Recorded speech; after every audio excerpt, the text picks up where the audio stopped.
അന്ത്യകാലം എന്ന് പറയുന്ന അഥവാ യേശുവിൻ്റെ വരവ് വരുംതോറും വിശ്വാസം പോലും കണ്ടെത്തുമോ എന്ന് സംശയിക്കുന്നു എന്ന് യേശു തന്നെ സ്വന്തം വാമൊഴിയെ പറഞ്ഞു. അതുകൊണ്ടാണ് 1 കൊരിന്ത്യർ പറയുന്നത്, വിശ്വാസം, പ്രത്യാശ, സ്നേഹത്തിൽ വസിപ്പീൻ.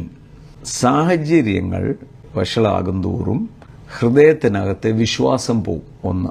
2, വേണ്ടാത്ത കൂട്ടുകെട്ടുകളിൽ അല്ലെങ്കിൽ വിശ്വാസം പറയാത്ത അവിശ്വാസം പറയുന്നവരുടെ കൂട്ടുകെട്ടിൽ പോയി പെട്ടാൽ നിങ്ങളുടെ ഹൃദയം കഠിനപ്പെടും. അതിനാണ് അവിശ്വാസമുള്ള ദുഷ്ടഹൃദയം എന്ന് പറയുന്നത്. അതുകൊണ്ടാണ് 1 കൊരിന്ത്യർ 15:31 പറയുന്നത്, evil company corrupts good habit. നല്ല സ്വഭാവത്തെ നമ്മുടെ ചുറ്റുമുള്ള കൂട്ടുകെട്ടുകൾ നശിപ്പിക്കും.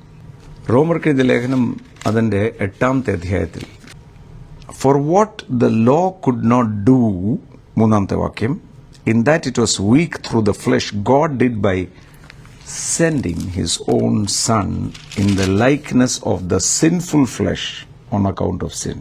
He condemned sin in the flesh, that the righteous requirement of the law may be fulfilled in us who walk according to the Spirit and not according to the flesh. Now, walk according to the Spirit എന്ന് പറയുന്നതിൻ്റെ അർത്ഥം ആത്മാവിൽ നടക്കുക എന്ന് പറയുന്നതിൻ്റെ അർത്ഥം എന്താ? വചനപ്രകാരം നടക്കുക, പരിശുദ്ധാത്മാവിൻ്റെ സഹായത്തോടെ.